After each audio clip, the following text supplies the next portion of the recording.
तो ये है हमारा second video India Afghanistan relation based. Sorry, पिछले वीडियो में कुछ टेक्निकल इश्यूज़ के कारण मुझे वीडियो बीच में रोकना पड़ा। अब हम बात करेंगे, हमने पहले बात की अफगानिस्तान की अनस्टेबिलिटी के कारण क्यों अफगानिस्तान के अंदर जो पॉलिटिकल क्राइसिस है, जिसके अंदर वहाँ की स्टेट गवर्नमेंट जो है, फेडरल गवर्नमेंट जो है, लेजिटिमेसी क्यों नहीं कर पा रही है। और तालिबान के बढ़ते प्रभाव के कारण अमेरिका वहाँ से हटने की कोशिश कर रहा है। जैसे कि 2018 में BBC का एक सर्वे कहता है तकरीबन 70% कंट्री में गवर्नमेंट का डायरेक्ट कंट्रोल नहीं है, वहाँ कहीं ना कहीं तालिबान का प्रेजेंस है। 2019 में USA और अफगानिस्तान के जो पीस टॉक्स दोहा राउंड में होते हैं, बाद में भी 6+2+1 जो चल रहा है, इनका क्या इंपैक्ट इंडिया के ऊपर है, तालिबान के साथ इंडिया के रिलेशन कैसे होने चाहिए या उनका क्या इंपैक्ट इंडिया अफगान रिलेशनशिप पे पड़ेगा, हम इस पर बात करते हैं। साथ में इंडिया अफगानिस्तान के फॉरेन रिलेशंस के बारे में। एशियन वक्त से इंडिया अफगानिस्तान के काफ़ी सारे रिलेशनशिप रहे हैं। अगर हिस्टोरिकली हम बात करें, गंधार स्कूल ऑफ आर्ट से वहाँ से निकल कर आया। हमारी रविन्द्रनाथ टैगोर की कहानी में काबुली वाला सबने सुना होगा। पश्तून लोग काफ़ी सालों तक हमारे इवन बम्बई के फिल्म इंडस्ट्री में भी आते रहे। कई सारे फेमस फिल्म एक्टर्स खुद उस समय खुद पठान है, चाहे आप दिलीप कुमार को ले लें, चाहे आप कपूर खानदान को ले लें, उनका ताल्लुका भी कहीं ना कहीं उन्हीं अफगान बेल्ट के इलाकों से है। अगर हम बात करते हैं modern day India Afghanistan relationship के बारे में, तो इंडिया पहली कंट्री थी जिसने कम्युनिस्ट रिजीम को सार रेवोल्यूशन के बाद रिकॉग्नाइज किया साउथ एशिया में। सिमिलरली इंडिया ने कभी भी तालिबान के रिजीम को रिकॉग्नाइज नहीं किया। तो जब 2001 में ऑपरेशन एंड्यूरिंग फ्रीडम होता है, तो उस समय इंडिया डायरेक्टली तो इन्वॉल्व नहीं होता, बट वो अमेरिका को अलाउड करता अपने बेसिस को फॉर रिप्लेसमेंट और सिविल सप्लाईज के लिए यूज़ करने के लिए। साथ में इंडिया नॉर्दर्न अलायंस का क्योंकि पुराना अलाय रह चुका था तो ये मदद करता है इंटेलिजेंस के सेंस में, कि इंटेलिजेंस इनपुट्स आउटपुट्स के तौर पर अलाइंस की मदद करता है। साथ ही साथ नॉर्दर्न अलायंस की मदद करता है मटेरियल के सेंस में, तजाकिस्तान के अपने हॉस्पिटल बेस के थ्रू। तो उसमें कहीं ना कहीं इंडिया का रोल रहता है। बट इंडिया यहाँ पे एक सॉफ्ट पावर अप्रोच रखता है अफगानिस्तान केस में, ना कि अमेरिका की तरह। देखिए, अफगानिस्तान के लोगों को भी डायरेक्ट मिलिट्री इंटरवेंशन इसका पसंद नहीं आता। इसका नतीजा है कि भले ही तालिबान को अमेरिका ने हटाया, बट अमेरिका को लेकर बहुत ज़्यादा पॉजिटिव व्यूज अफगान के दिल में नहीं है। इसी कारण इंडिया ने कभी भी डायरेक्टली अफगानिस्तान के अंदर मिलिट्री इंटरफेरेंस नहीं किया। यहाँ उसने सॉफ्ट पावर अप्रोच किया। अब देखिए, डिप्लोमेसी में दो तरीके होते हैं पावर असेट करने के, डिप्लोमेसी असेट करने के। पहला हार्ड पावर मतलब जहां मिलिट्रीली इन्वॉल्व हो, जहां आप मिलिट्री सप्लाई भेजें, आप मिलिट्री मदद करें, जाके अपने मसल फ्लेक्स करें, आप इन्वॉल्व लोकल पॉलिटिक्स में, वो प्रॉब्लमैटिक है। बिकॉज उस केस में कई दफा ये होता है कि आपके भली पॉजिटिव इंटेंशन क्यों ना, लोकल्स आपको एज एन इन्वेडर देख लेते हैं, एज एन हेजेमन देख लें। इसका नतीजा इंडिया ने देखा था श्रीलंका में, जब इंडिया ने वहाँ पीस कीपिंग फोर्स भेजी, ऑल्दो वहाँ पीस बनाने गए थे, बट लोकल्स ने हमको एक इन्वेडर की तरह, एक इंट्रूडर की तरह या एक इंटरफियरिंग फोर्स की तरह देखा। वहीं अफगानिस्तान केस में इंडिया ने वो गलती नहीं की। इंडिया ने यहाँ पे सॉफ्ट पावर अप्रोच लगा। इंडिया ने शुरू से अफगानिस्तान की रीबिल्डिंग में मदद करी। इंडिया ने कभी भी डायरेक्टली वहाँ की लोकल पॉलिटिक्स में इंटरफेयर नहीं किया। इंडिया ने वहाँ के लोगों के बीच में, गवर्नमेंट के बीच अपनी गुडविल को थ्रू ह्यूमैनिटेरियन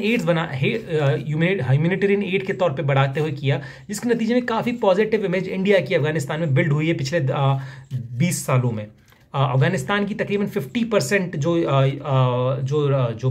कह सकते हैं हम एडल्ट आबादी, वो इंडिया को बहुत ज़्यादा फेवरेबली देखती है। और अफगान गवर्नमेंट भी इंडिया को साउथ एशिया में सबसे इंपॉर्टेंट रीजनल पार्टनर मानती, ना कि अपने पड़ोसी पाकिस्तान को। देखिए, अफगानिस्तान पाकिस्तान के रिलेशन के डायनामिक्स बहुत अलग है।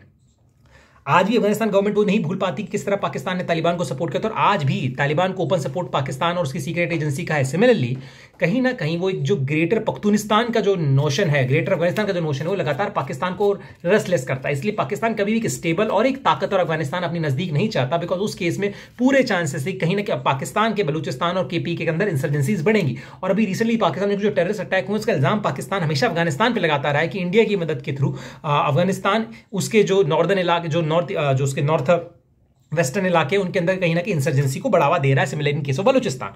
अगर इंडिया की हम बात करते हैं, इंडिया अफगानिस्तान की, तो आप समझने की कोशिश की इंडिया ने वहां पर कितना ज्यादा सॉफ्ट पावर डिप्लोमेसी में खेला है। इंडिया में तकरीबन इस समय 16,000 से ज्यादा अफगान स्टूडेंट्स पढ़ रहे हैं। 200 से ज्यादा स्कूल्स हमने वहां बिल्ड किए हैं।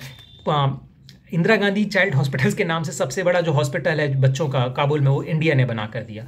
इंडिया ने वहाँ पे इन्वेस्ट किया है तकरीबन $3 बिलियन के आसपास ह्यूमैनिटेरियन एड के फॉर्म में, जो सबसे बड़ा है किसी एशियन पावर के लिए, डेवलपिंग कंट्रीज में से स्पेसिफिकली। इंडिया ने जब अफगानिस्तान में इनिशियली तालिबान हटते तो उसमें उनकी एयरलाइंस को खड़ा करने की 3 गिफ्ट किए प्लेन, उनसे ही एरियाना एयरलाइंस जो थी और दोबारा से रीस्टार्ट हुई। उनके स्कूल के मिड डे प्रोग्राम्स के लिए इंडियन गवर्नमेंट ने लाखों टन बिस्किट भेजा। कुछ साल पहले मनमोहन सिंह जी के वक्त में 25 लाख टन वीट वहाँ पे अफगानिस्तान को गिफ्ट किया गया as an humanitarian aid. India ने देलाराम से ज़ारगाम का जो रोड है वो रिकंस्ट्रक्ट किया। ये रोड की जो इंपॉर्टेंस ये है कि ये जो रोड है ईरान से लिंक करता है अफगानिस्तान को, जिससे उसको एक अल्टरनेट रास्ता मिलता है पाकिस्तान को बाईपास करने का अपने फॉरेन ट्रेड के लिए, जो हमारे BRO ने बनाया है। सलमा जो इंडो अफगानिस्तान फ्रेंडशिप डैम है, सलमा डैम, उसको इंडिया ने दोबारा से रिकंस्ट्रक्ट किया, जो तकरीबन 45 मेगावाट का है और जिससे तकरीबन 70,000 हेक्टेयर ज़मीन को पानी मिलता है उसके इरीगेशन के लिए। 2 बिलियन। इसके सिवाय अगर आज बात करें, इंडिया वहाँ इन्वेस्ट कर रहा है वहाँ के माइनिंग सेक्टर में, स्पेसिफिकली आयरन ओर के, और सेल ने वहाँ पे स्टील प्लांट लगाया है 6 मिलियन टन पर एनम का कैपेसिटी का। 800 मेगावाट के जो पावर प्रोजेक्ट्स हैं जिसमें हाइड्रो थर्मल दोनों हैं, इंडिया इस समय पूरा कर रहा है। इस समय with the help of Chabahar port जो हमने बनाया, वो एक हम अल्टरनेट रूट डेवलप करना चाह रहे हैं जिसके थ्रू हम अफगानिस्तान के साथ ट्रेड कर सकें और आगे हमें सेंट्रल एशिया का रास्ता मिल सके। ये जानना जरूरी होगा कि डायरेक्ट बॉर्डर शेयर करने के ना बावजूद और पाकिस्तान के द्वारा इंडिया को फ्री ट्रेड की एक्सेस ना देने के बावजूद भी अफगानिस्तान के लिए सबसे सेकंड जो बिगेस्ट ट्रेडिंग उसका डेस्टिनेशन है आफ्टर पाकिस्तान, वो इंडिया ही अफगान प्रोडक्ट्स के लिए। इस समय वो 2 रास्ते यूज करता है, एक तो वाघा बॉर्डर, अफगानिस्तान पाकिस्तान के बीच में ऐसा एग्रीमेंट है जिसके तहत अफगान ट्रक्स डायरेक्ट पाकिस्तान के अंदर वाघा बॉर्डर तक आके इंडिया में सामान दे सकते हैं, लेकिन अफगानिस्तान कहीं इंडिया के हेजेमनी में ना जाए, इंडिया के इन्फ्लुएंस में ज्यादा ना जाए, इसलिए पाकिस्तान ये अलाउड नहीं करता कि इंडियन सामान उन ट्रक के थ्रू अफगानिस्तान जाए। तो कोई अगर इंडियन सामानों को भेजना तो या तो आपको एयर रूट से भेजना होता है या वो वया ईरान होते हुए जाता है। तो ये पाकिस्तान हमें डायरेक्टली कहीं, देखिए हम डायरेक्ट अफगानिस्तान से लिंक शेयर करते हैं बॉर्डर वाखवान कॉरिडोर के थ्रू, बट बिकॉज वो पीओके के कब्जे में, पीओके के अंदर है इस समय और इंडिया उस पर फिजिकल कंट्रोल नहीं कर पाता, इस कारण हम डायरेक्टली अफगानिस्तान के साथ लैंड लिंक्स, हमारे ट्रांसपोर्टेशन लिंक स्टैब्लिश सैडली नहीं कर पा रहे हैं। अफगानिस्तान के अंदर हम उनको 4 Mi-25 अटैक हेलीकॉप्टर दिए थे मोदी जी ने। इसके सिवाय हम लोगों ने उनकी नई पार्लियामेंट बिल्डिंग $90 मिलियन इसकी लागत से बनाई, जो एक सिंबल के तौर पे देखे गए इंडिया अफगानिस्तान फ्रेंडशिप के तौर पर। इंडिया में एक सॉफ्ट पावर खेलता है बिकॉज स्कॉलरशिप्स देना। अफगानिस्तान की क्रिकेट टीम का जो होम ग्राउंड है वो हमारे नोएडा का स्टेडियम में, क्यों? बिकॉज अफगानिस्तान को पसंद नहीं है किसी की डायरेक्ट इंटरफेरेंस उसकी पॉलिटिक्स में, तो कहीं ना कहीं इनके थ्रू इंडिया वहाँ पे अपनी पॉजिटिव इमेज बिल्ड कर रहा है और जो बहुत हद तक सक्सेसफुल भी है। सिमिलरली मेजॉरिटी अफगान्स आज भी सिविल वॉर में पाकिस्तान के रोल को नहीं भूले हैं। तो कहीं ना कहीं अफगानिस्तानीज के दिमाग में पाकिस्तान की आज वो नेगेटिव परसेप्शन है कि ऐसा वो कंट्री जो वहाँ अफगानिस्तान को कमजोर करना चाहता है खुद के सेल्फ इंटरेस्ट को बचाने के लिए। सिमिलरली जिस तरह से आज पाकिस्तान ओपनली तालिबान को सपोर्ट कर रहा है तालिबान टॉक्स में, और ये लोग वहां जाके अटैक करते हैं पाकिस्तानी तालिबान अफगानिस्तान के अंदर आर्म फोर्सेस और सिविलियंस को, तो एक नेगेटिव परसेप्शन बहुत ज़्यादा है पाकिस्तान को लेकर। वहीं इंडिया स्कॉलरशिप्स के थ्रू और इंडियन फिल्मों ने बहुत इंपॉर्टेंट रोल निभाया एक पॉजिटिव इन्वायरमेंट क्रिएट करने में। यहाँ मैं आपको बताना चाहता हूँ, जब खुदा गवाह मूवी की शूटिंग हुई थी अफगानिस्तान में अमिताभ बच्चन की, उस समय नजमुल्ला खान प्रेसिडेंट थे, तो मज़ार शरीफ में जब इसकी शूटिंग हो रही थी तो उस समय सिविल वॉर चल रही थी। आपको जानकर आश्चर्य होगा कि शायद अफगान मुजाहिद भी इतने ज़्यादा शौकीन थे सिविल वॉर इंडियन मूवीज़ के कि लिटरली उन्होंने सीज फायर किया जब तक शूटिंग चलती रही मज़ार शरीफ में और वहाँ कोई वॉर नहीं हुई। और इवन अमिताभ बच्चन ये कहते हैं कई सारे मुजाहिद लीडर्स हाँ मिलने आए भेस बदल कर या किसी तरह अमिताभ बच्चन से मिलने। आज भी Amitabh Bachchan, Sanjay Dutt, they are the super star in Afghanistan. Indian television industry, Indian daily soaps बहुत ज़्यादा फेमस है, इवन क्योंकि साजवी कभी बहुकुमा की पार्लियामेंट ने बैन किया था, ये कहती है कि हमारे कल्चर पर नेगेटिव इम्पैक्ट डाल रहा है। तो ये हमारे बीच में और अफगानिस्तान के बीच में जो एक इम्पॉर्टेंट बायलैटरल रिलेशंस हैं वो हैं। इसके सिवा अगर आप बात करें थ्रू चाबर पोर्ट, हम अफगानिस्तान को यूज़ करते हुए सेंट्रल एशिया तक का एक्सेस चाहते हैं, लेकिन पिछले कुछ सालों में अफगानिस्तान के अंदर चाइना का इंटरेस्ट बढ़ा है और अफगानिस्तान ने जो वन बेल्ट रोड इनिशिएटिव को ज्वाइन करने में इंटरेस्ट दिखाया वो इंडियन इंटरेस्ट के लिए थोड़ा नेगेटिव हो सकता है बिकॉज इंडिया इसके हक में नहीं है। बिकॉज इंडिया के काफ़ी रिजर्वेशन है इसको लेके कि पहला तो ये गिलगित बल्तिस्तान से गुजरता है, दूसरा इंडिया कहीं ना कहीं इसको चाइना की उस थीम के तौर पे देखता है जिसमें अपने को एक हेजेमोन की तरफ एस्टैब्लिश करना चाहता है साउथ एशिया में, जिसमें इंडिया के इन्फ्लुएंस को कम किया जाए। तो ये कुछ प्रॉब्लमेटिक एस्पेक्ट्स हैं। अगर हम बात करें क्यों अफगानिस्तान हमारे लिए इतना इंपॉर्टेंट है, तो आप समझें इंडिया अफगानिस्तान एक बहुत पुराना हिस्टोरिकल कल्चर लिंक शेयर करते हैं, हम सबको पता है। अफगानिस्तान जो है वो इंडिया की इकोनॉमिकल और सिक्योरिटी में बड़ा एक इंपॉर्टेंट रोल प्ले करता है। देखिए पाकिस्तान पे प्रेशर बिल्ड करने के लिए अफगानिस्तान एक अच्छा जरिया हो सकता है। सिमिलरली सेंट्रल एशिया के मार्केट को अप्रोच करने के लिए जो लैंड लॉक्ड कंट्रीज है ताजिकिस्तान, उज्बेकिस्तान, उसको हम ईरान और अफगानिस्तान के थ्रू एक्सेस कर सकते हैं जो अभी तक हमारे पास डायरेक्ट एक्सेस नहीं है। इसके सिवा अफगानिस्तान ने शुरू से इंडिया खुद को रीजनल लीडर के तौर पर स्टैब्लिश करना चाहता है ना, एक पावरफुल रीजनल लीडर, तो उसको ऐसे प्लेयर्स चाहिए, उसको ऐसे नेशंस चाहिए उसको सपोर्ट करे उसके एम में। तो अफगानिस्तान एक इंपॉर्टेंट प्लेयर हो सकता है, एक इंपॉर्टेंट डेस्टिनेशन हो सकता है, नेशन हो सकता है जो इंडिया के एस्पिरेशन में मदद करे उसको as a regional leader establish करने में। इंडिया की अगर अफगानिस्तान एक नेक्सन डेमोक्रेसी जो कि स्टेबल डेमोक्रेसी नहीं, अगर इंडिया वहाँ एक डेमोक्रेसी को नरिश करने में सक्सेसफुल होता तो एक सिंबल होगा दुनिया के अंदर कि हाँ इंडिया एक ग्लोबल लेवल पर एक डेमोक्रेटिक लीडरशिप स्टैब्लिश करने वाली कंट्री, एक स्ट्रॉन्ग डेमोक्रेटिक नेशन के तौर पर खुद को असर्ट कर सकता है। तापी पाइपलाइन देखिए, सेंट्रल एशियन कंट्रीज के पास बहुत सारा ऑयल गैस है।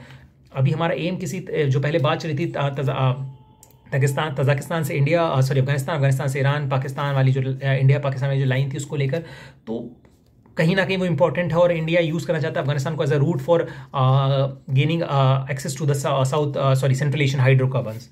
इंडिया की नीड है अफगानिस्तान को अपने इन्फ्लुएंस में इसलिए भी रखना ताकि पाकिस्तान का इन्फ्लुएंस रीजन में कम हो। देखो, अगर अफगानिस्तान पाकिस्तान के पाले में चला जाता है तो कहीं ना कहीं पाकिस्तान का इन्फ्लुएंस इलाके में बढ़ेगा। तो अगर आप अफगानिस्तान को अपने साथ रखते हो तो इससे पाकिस्तान का जो इन्फ्लुएंस है बढ़ना इस रीजन में रोका जा सकता है। बाकी दिल्ली को बहुत ज़रूरत है काबुल की इस्लामाबाद पे नजर रखने के लिए, बिकॉज 2500 किलोमीटर की बॉर्डर अफगानिस्तान के साथ शेयर होती, खासकर बलूचिस्तान और केपी के जो बड़े वाइटल प्रोविंस है पाकिस्तान के, उनके साथ इंडिया ने, आप सोच सकते हैं, लगभग सारे बॉर्डर स्टेट्स में काउंसलेट खोल रखी है अपनी, चाहे कंधार हो, चाहे मजार शरीफ हो, चाहे हेरात हो। क्यों? नजर रखने के लिए पाकिस्तान के ऊपर और पाकिस्तान का इन्फ्लुएंस ना बढ़ने देना उस रीजन में।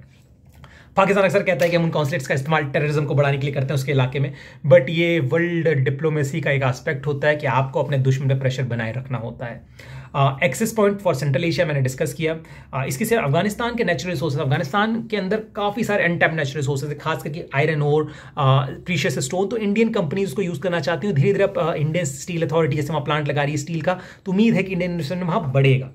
पाकिस्तान का जो अगर कार्ड देखें, पाकिस्तान हमेशा अफगानिस्तान के अंदर प्रेशर इसलिए रखना चाहता है कि किसी भी हालत में उसको इंडिया का एक अलाय नहीं बनते हुए देखना चाहता। वो अपनी हेजेमनी हमेशा उस इलाके में रखना चाहता है जो उसके पास थी जब वहाँ तालिबान रजीम थी। पाकिस्तान बहुत स्ट्रेसलेस है चाइना तालिबान के जाने के बाद से, बिकॉज उसकी इन्फ्लुएंस दिन पे दिन अफगानिस्तान में कम होता जा रहा है। तो कहीं ना कहीं अफगानिस्तान पे अपना इन्फ्लुएंस पाकिस्तान कम नहीं होना देना चाहता। इंडिया को हमें पाकिस्तान जो है इंडिया के लिए बहुत ज़रूरी है कि पाकिस्तान के इन्फ्लुएंस को बैलेंस करे इस रीजन में। इंडिया पे अगर आप प्रेशर डालते हो कश्मीर के ऊपर, तो हम with the help of Afghanistan आपके बैकयार्ड पे प्रेशर डाल सकते हैं। ये टैक्टिक हो सकती है और होनी चाहिए। पिछले कुछ सालों में अफगानिस्तान और पाकिस्तान के बीच में इश्यूज़ काफ़ी बड़े हैं। क्रॉस बॉर्डर, जैसे पाकिस्तान ने ओपन बॉर्डर बंद कर दी है, अब वो वीज़ा कंट्रोल की बात करता है। Similarly border cross border fighting, चाहे तोरखाम बॉर्डर पे हो चाहे दूसरी बॉर्डर्स में, वो दिखाती है कि रिलेशनशिप में अब रेस्टलेसनेस आती जा रही है। सिमिलरली जिस तरह से पाकिस्तान जो है वो अफगान तालिबान जो पाकिस्तान तालिबान जिस तरह से अफगानिस्तान में जाके टेररिस्ट एक्टिविटीज़ को एक्ट को जारी रखे हुए है या को वो वहाँ पे जाके प्ले करता है जो रोल वहाँ पे नेगेटिव अफगानिस्तान की सोसाइटी की स्टेबिलिटी में, तो वो एक नेगेटिव परसेप्शन बिल्ड करता है और ये इंडिया के लिए काफ़ी यूज़फुल हो सकता है कि अगर हम इसको सही समय पे इनकैश करें। अगर आप बात करें इंडिया अफगानिस्तान बायलैटरल रिलेशनशिप की, तो 2014-2015 में हमारा ट्रेड तकरीबन $684 मिलियन का था, जो तेज़ी से आगे की ओर बढ़ रहा है। तो एक उम्मीद इंडिया अफगानिस्तान रिलेशनशिप में दिखती है, लेकिन यह कुछ नेगेटिव परसेप्शन भी है। जैसे खासकर 2019 के बाद से जो 18 के और 19 के बाद से जो दोहा राउंड चला, जब तालिबान से बातचीत शुरू, अमेरिका जो बैकआउट करता जाना चाहता है, इससे एक चीज़ प्रूव बनेगी, जब अमेरिका जाएगा तो तालिबान एक मेजर की प्लेयर के तौर पे इमर्ज होगा। तालिबान के ऊपर पाकिस्तान का बहुत ज़्यादा इन्फ्लुएंस है। अब इंडिया के साथ एक डिलेमा है कि इंडिया नहीं चाहता कि दुनिया की तरह होड़ में लग जाए कि तालिबान से बात करना, बिकॉज इंडिया का स्टैंड, तालिबान का स्टैंड कोई प्रो इंडियन नहीं है। सबको पता है कि तालिबान एक पाकिस्तानी एजेंट के तौर पे शुरू से काम करता रहा, या पाकिस्तान ने बड़ी मदद की है तालिबान को नरिश करने में। तो इंडिया के लिए बड़ा डिलेमा है कि अगर अफगानिस्तान के अंदर तालिबान मेन स्ट्रीम पॉलिटिक्स में आता है तो ये अफगानिस्तान के अंदर इंडियन इंटरेस्ट के लिए बहुत खराब हो सकता है। दूसरा, जो भी मेजर डायलॉग चल रहे हैं 6+2+1, यानी 6 मतलब वो नेबरिंग कंट्रीज जो पाकिस्तान के अफगानिस्तान के साथ बॉर्डर शेयर करती हैं, Uzbekistan, Tajikistan, Turkmenistan, Iran, Pakistan और चाइना। तो इसमें इंडिया कहाँ गया? टेक्निकली क्योंकि पीओके पाकिस्तान के पास है, अफगानिस्तान इंडिया को इस डायलॉग में शामिल नहीं किया गया, जबकि इंडिया का क्लेम है भाई आप हमें क्यों नहीं करते, वाफान कॉरिडोर तो हमारा है। खैर ये अलग कहानी है। साथ में रशिया और अमेरिका की ग्लोबल प्लेयर और अफगानिस्तान खुद, ये लोग अब डिसाइड करें किस तरह से पीस हो। इंडिया इसमें शामिल नहीं है, इंडिया को शामिल होना चाहिए, बिकॉज इंडियन इंटरेस्ट के अगेंस्ट जा सकता है अगर कोई फैसला पाकिस्तान के इन्फ्लुएंस में लिया जाए। सिमिलरली अगर तालिबान के साथ कोई डील होती है, जैसे भी वो डिमांड कर रहा है 5000 टेररिस्ट को छोड़ने, कोई भरोसा नहीं कल को टेररिस्ट का इस्तेमाल पाकिस्तान इंडिया के अगेंस्ट भी कर ले, तो इंडिया के लिए बड़ा खतरा है। अगर अफगानिस्तान के अंदर तालिबान का रोल बढ़ता है तो इंडियन इंटरेस्ट के लिए खतरनाक साबित हो सकता है। तो यहाँ इंडिया के लिए बहुत जरूरी है कि वो बैलेंस करे रिलेशन। हमारे रिलेशन इस समय की रिजीम अब्दुल गनी रिजीम के साथ और पहले करजाई रिजीम के साथ बहुत अच्छे थे, हमें वो तो बैलेंस करने, बट साथ में हमें ये भी देखना होगा, इस पर्सपेक्टिव को भी लेकर चलना, अगर अफगानिस्तान एक्टिव पॉलिटिक्स में आता है अफगानिस्तान के अंदर तालिबान, तो आप उसको किस तरह से हैंडल करेंगे, आप किस तरह से अपने इन्फ्लुएंस को बचाए रखेंगे और तालिबान को पूरी तरह से हेजेमनाइज नहीं करने देंगे उस पॉलिटिक्स को। तो इस समय अगर हम बात करें, इंडिया अफगानिस्तान के रिलेशन बहुत अच्छे हैं, इंडिया में सॉफ्ट पावर डिप्लोमेसी खेल रहा है, बट इंडिया को हार्ड पावर डिप्लोमेसी भी खेलने की जरूरत है। अगर उसको लगता है कि अफगान नेशनल आर्मी जो काफ़ी अनप्रोफेशनल है, कहा जाता है कि अफगान नेशनल आर्मी में हर 4 में से एक सोल्जर डेजर्ट कर जाता है, फौज छोड़ के भाग जाता है, भगौड़ा हो जाता है, उसकी ट्रेनिंग से लेकर अफगानिस्तान की आर्मी को रिसोर्सेज प्रोवाइड करवाने में मदद करनी चाहिए, बिकॉज अगर आप नहीं चाहते कि तालिबान का इन्फ्लुएंस उस एरिया में पड़े तो आपको काउंटर तालिबान फोर्स, जैसे पहले इंडिया ने नॉर्दर्न अलायंस को सपोर्ट किया था, उस तरह उसको अफगान रिजीम को सपोर्ट करना ही होगा, बिकॉज ग्लोबल सपोर्ट कम होता जा रहा है अफगान रिजीम के लिए। लार्ज लेवल ऑफ करप्शन, एक फेलियर अफगान गवर्नमेंट का स्टेबिलिटी को लाने में कहीं ना कहीं लोगों को इस चीज़ के लिए मजबूर करा दुनिया में सोचने के लिए कि बिना तालिबान के शायद अफगानिस्तान में पीस और स्टेबिलिटी नहीं आ सकती। पर अगर ऐसा है तो इंडिया के लिए बहुत खतरनाक है। तो इंडिया को शायद एक प्रोएक्टिव पॉलिसी अपनानी पड़ेगी। जो अभी तक हमारी पॉलिसी सॉफ्ट पावर डिप्लोमेसी की रही है, इस चीज़ की रही कि हम अफगानिस्तान की डोमेस्टिक पॉलिसी में इंटरफेरेंस ना करें, उसको हमको बदलते हुए वहां की पॉलिटिक्स में एक्टिवली इन्वॉल्व होना पड़ेगा, क्योंकि अफगानिस्तान गेटवे है हमारे लिए सेंट्रल एशिया का। अफगानिस्तान पे कंट्रोल पाकिस्तान के ऊपर हमारे एक इन्फ्लुएंस को बढ़ाने में मदद कर सकता है, प्रेशर बिल्डअप करने में मदद कर सकता है। तो अफगानिस्तान हमारे लिए बहुत स्ट्रेटेजिकली इंपॉर्टेंट देश है। 2007 में उसको सार्क में हम नहीं घुसवाया, इंडिया नहीं, इंडिया पहली कंट्री थी जो प्रपोजल लेकर आई थी 2005-2004 में कि आप सार्क में उसको एंट्री दें। तो इंडिया सपोर्ट करता है अफगानिस्तान को दुनिया भर के वर्ल्ड फोरम्स पे। अफगानिस्तान भी इंडिया के साथ हमेशा सपोर्ट करता रहा है, लेकिन तालिबान का राइज जो अफगानिस्तान में इस समय हो रहा है इंडिया के लिए चिंताजनक है, बिकॉज इंडिया मॉरल डिलेमा में, क्या वो तालिबान से बात करे या ना करे तो कैसे करे। तालिबान पाकिस्तान के एजेंट के तौर पर देखा जाता है, पाकिस्तान द्वारा नरिश के ऑर्गेनाइजेशन के तौर पर देखा, तो आप उसके साथ कैसे एक टेबल बैठ सकते हो। किस बात की गारंटी, इस बात कोई गारंटी नहीं है कि तालिबान आपको एक्सेप्ट करेगा एज अ डायलॉग पार्टनर। तो ये प्रॉब्लम्स हैं इंडिया के सामने, ये मेजर चैलेंजेस हैं जो समय इंडिया फेस कर रहा है। होपफुली हम इसका सॉल्यूशन निकाल पाएंगे और एक प्रोएक्टिव पॉलिसी अफगानिस्तान में डेवलप कर पाएंगे। Thank you so much.